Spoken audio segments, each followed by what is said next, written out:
everyone. Thank you for joining me here today. I'm Mahija. I'm postgraduate student of MSc Health Services Management. Now let's talk about mental health. Imagine if there was no stigma for mental illness. What if we overcome the fear, stigma, and discrimination of mental illness? What if we normalize speaking about mental illness? What if everyone begin by recognizing mental health for what it is? I'm just wondering how much difference that would make in this world.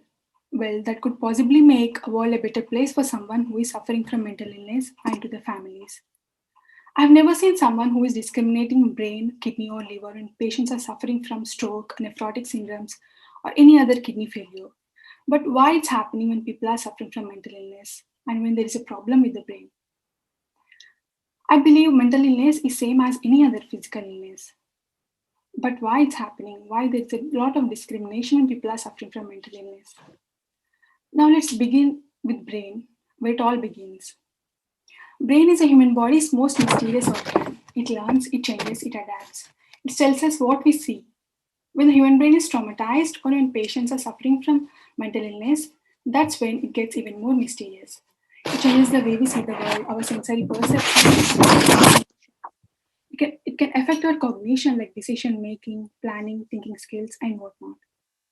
We often go to medical doctors expertise in particular specialty to get treatment. But what if our healers are going through psychological illness or psychological stress? What if they are suffering from the mental illness?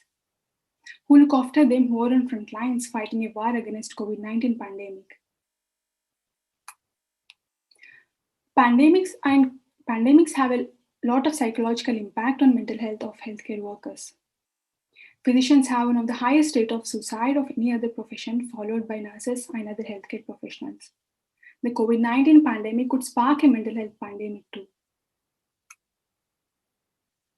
A survey showed more than two-fifths of the doctors say that they are suffering from burnout, anxiety, depression amid the coronavirus pandemic, and mental health problems has worsened due to the pandemic.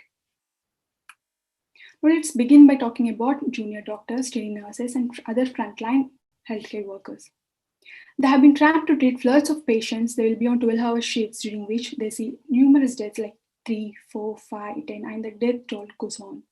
It is really very horrendous experience that no one could possibly be prepared for, and they are going through crushing anxiety, the unbearable pressure on them to succeed, and the chaotic rotations, lack of respect, high hours of shifts, their mental health diagnosis, their suicide attempts, and how alone and isolated they felt and wondered if they have gone into the right profession. And they weren't even doctors yet, they are just junior doctors and the budding doctors for tomorrow. Let's talk about hospital managers, practicing physicians, and other ICU teams and paramedics. It's even worse in them. I just couldn't put into the words the amount of stress they are going through. The patients are dying quickly, a lot more than ever. Some physicians themselves are getting infected. There is no proactive care for mental health. It's all taking a toll. The mental health after effects could hit them hardest. A recent study emphasized the severity of those risks. It found out that half of the healthcare workers who treated COVID patients earlier this year now suffer from depression, anxiety, and insomnia, and also post traumatic stress. After this pandemic comes to an end, or if the severity reduces, we are going to see a great deal of post traumatic stress in healthcare workers.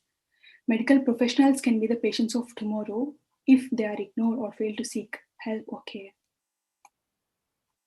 So, what factors are potentially affecting the mental health of healthcare workers? What healthcare workers? Can we overcome them with effective leadership and management strategies? Let's talk about the factors affecting mental health of healthcare workers. Primarily, working in high risk units, stressful work environment resulting in mental and physical exertion, and significantly, these factors are being associated with burnout, post traumatic stress, depression, stress reaction, and emotional distress. Secondarily, experiencing fear of perceiving more risk of becoming infected or infecting others or family, during which most of them self isolate and being lonely and suffer from mental illness, etc. Depression, anxiety, insomnia, and mental distress. And next, struggling with parenting. Among people with children, half reported they are lacking quality time or are unable to support their children or be a present parent because they are spending lots of time on treating patients and they literally don't have time to spend their time with the families or the patients, and that's really taking a toll on their mental health. And next, quarantine. Quarantine have worsened mental health outcomes like post-traumatic stress, depression, acute stress disorder, and anger. This making them to self-isolate and suffer even more. Next, feeling of being inadequately supported from the management, lack of adequate resources and PPE kits, long hours of work, chaotic rotations, including avoidance and social isolation, lack of resilience, inadequate training, history of physical or mental illness. All these are major factors affecting the mental health of healthcare workers. And the main, mostly important secondary trauma. Some health workers spend their days watching people suffer and die.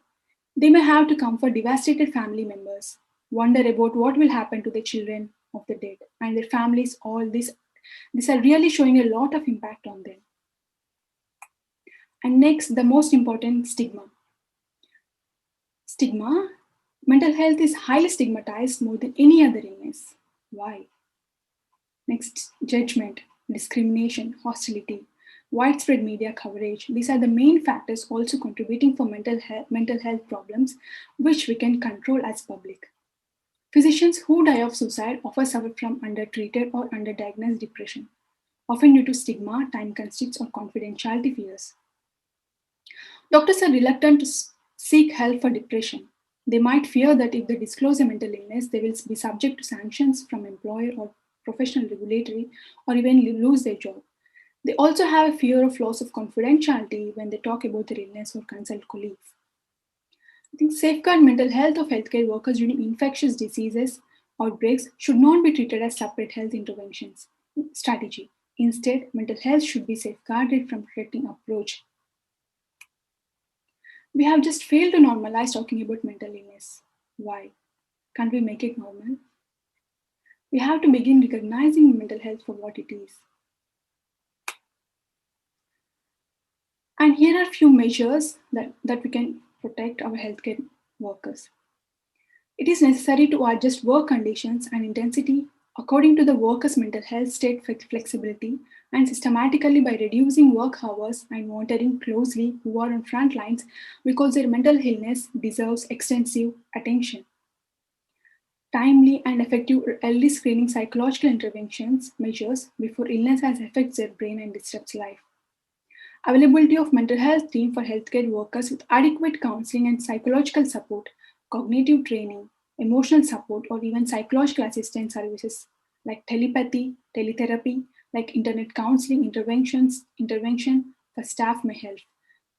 And also implementing supportive prevention programs for healthcare workers who are under the roof of the hospital. Sufficient precautionary measures, training and protection is also required. It is essential to provide resources to help healthcare workers cope with the mental health impact of their work. Professional support from colleagues encourage people each day to take time to ask themselves how they are doing and talk to their co-workers to ask them how they are doing as well. Make this is a part of practice. Showing strong support from the management is very essential that could make a lot of impact on the mental health of the healthcare workers. Show them that they have strong support from the management, administration, adequate insurance, provide them adequate insurance, and compensation by the organization was significantly associated with relieved feeling of anger, reduced psychiatric mobility, and diet and mental health. There is a research to suggest that we are what we eat.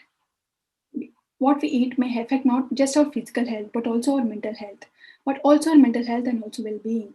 A recent study found out the Mediterranean style diet, that is a high diet on vegetables, fruits, legumes, nuts, beans, cereals, grains, fish, and unsaturated fats such as olive oil, supplemented with fish oil, led to reduction of depression among participants, which was sustained 6 months after intervention. Like mental health and providing the separate nutrition for healthcare workers because they really have less time that they couldn't even concentrate on their sleep and no proper nutrition. This could help them. Offer a sympathetic, non-judgmental ear. Call them and listen to them, talk to them. Don't tell them how they should feel or ask them to ease your anxiety. Donate supplies. If you have extra masks, gloves, or disinfected wipes lying around, offer them to hospitals or individuals. We need to be involved, show our concern. You could potentially help someone because it makes a huge difference for someone who is suffering from mental illness. Be regardful that all healthcare workers are affected, not just doctors or emergency room workers. Anyone providing patient care is exposed to the virus. And some healthcare workers have transitioned out their usual specialty and into the COVID 19 care, which they have never done before. Don't just thank doctors, you can express gratitude to nurses, midwives, janitors, nurse aides, and other healthcare workers. We lack data behind the prevention incidents and risk factors of physician suicide. It is urgent and important for psychological researchers to focus on the medical health problems of medical workers during epidemics and pandemics from the main factors affecting the psychological stability and health and try to prevent long-term psychological trauma to healthcare workers. We have to begin by recognizing mental health for what it is. Stop discrimination, judgment, stigma. Instead, so compassion, communicate, listen to them.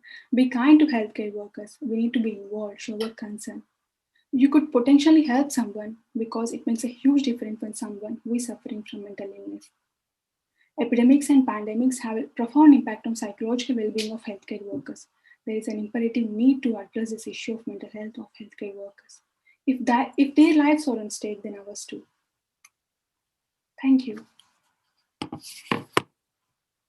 Thank you so much, Mahija.